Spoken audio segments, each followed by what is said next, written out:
Sadly, war can drive advancement.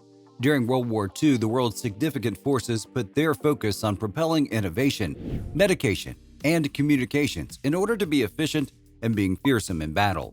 A portion of the progressions made in wars were basic to current innovation, others not really.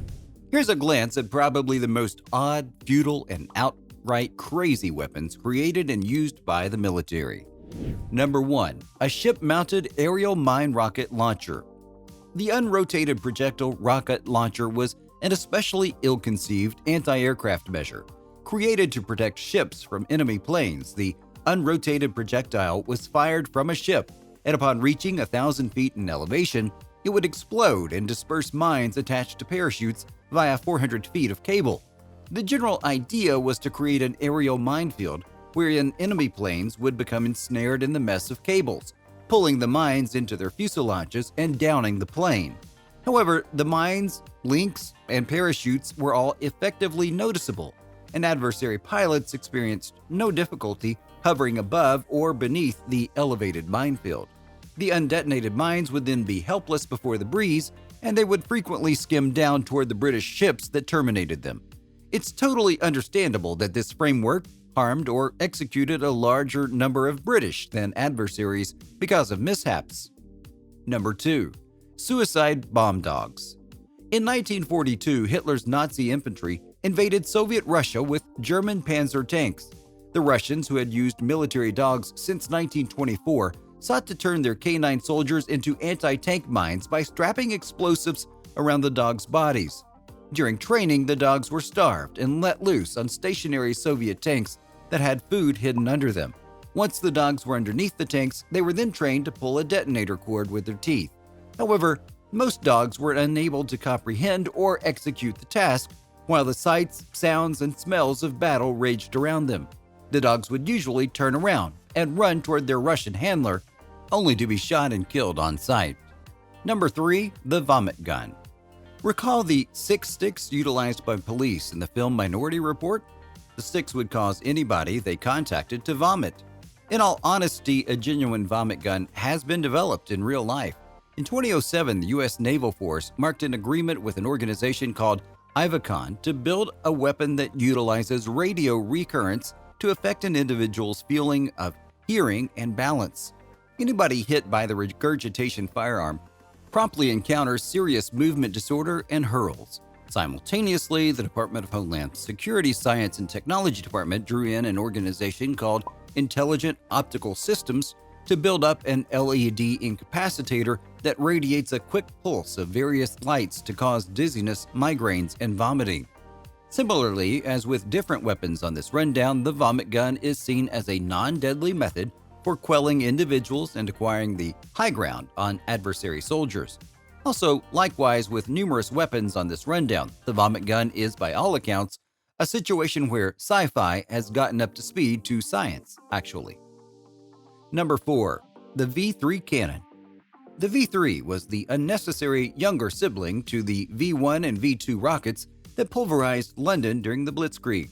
Developed in the summer of 1944, the V3 was designed to fire 300 9-foot-long dart-shaped shells an hour. A series of secondary charges, positioned along the 416-foot barrel, were meant to speed up the projectile, which would hypothetically be able to reach London from well over 100 miles away in the French town of Mimoix. But when the V3 finally became operational, the velocity of the shell was a mere 3,280 feet per second, which was estimated to be about half what was needed to reach London.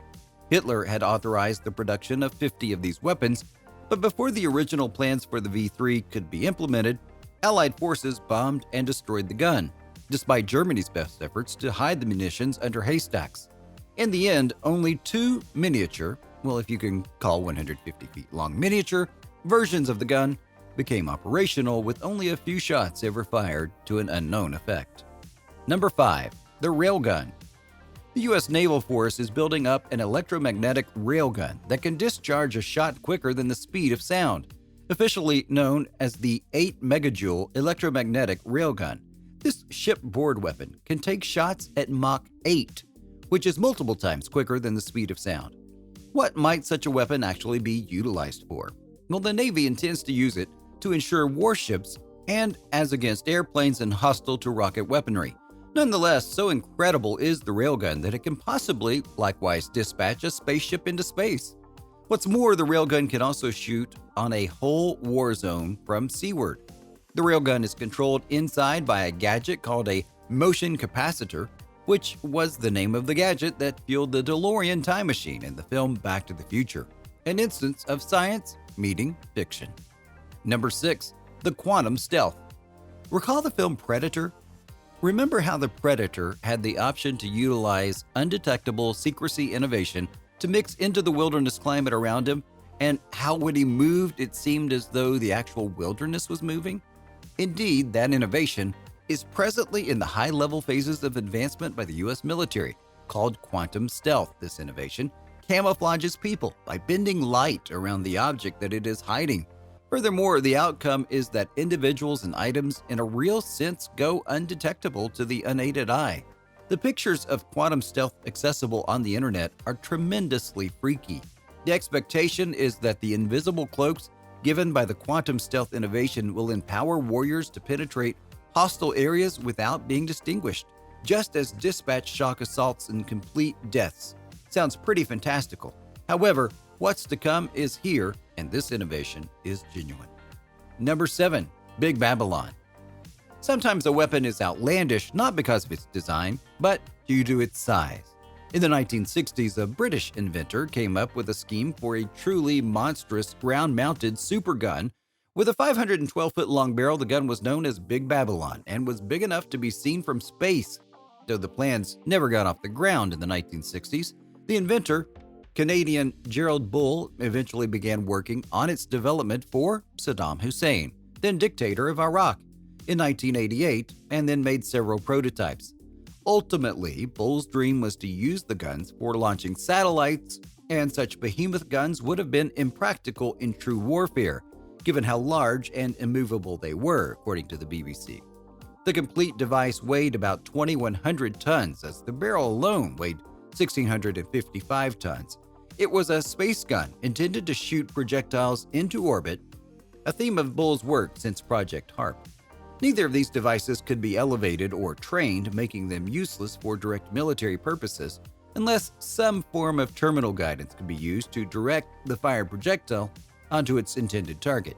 It is possible that Big Babylon was intended both to launch satellites and be a weapon, but its ability to fire conventional projectiles in the latter role would have been very limited. In addition to the impossibility of aiming it, it would have had a very slow rate of fire, and its firing would have produced a very pronounced signature, which would have revealed its location. Number 8. The sticky grenade.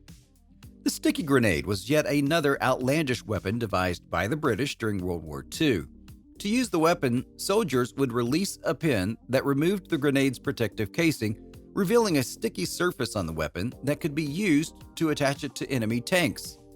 Though the explosives board disapproved of the idea, Winston Churchill was a fan, and over the course of World War II, 2.5 million sticky bombs were produced and used in North Africa, Greece, and other locales.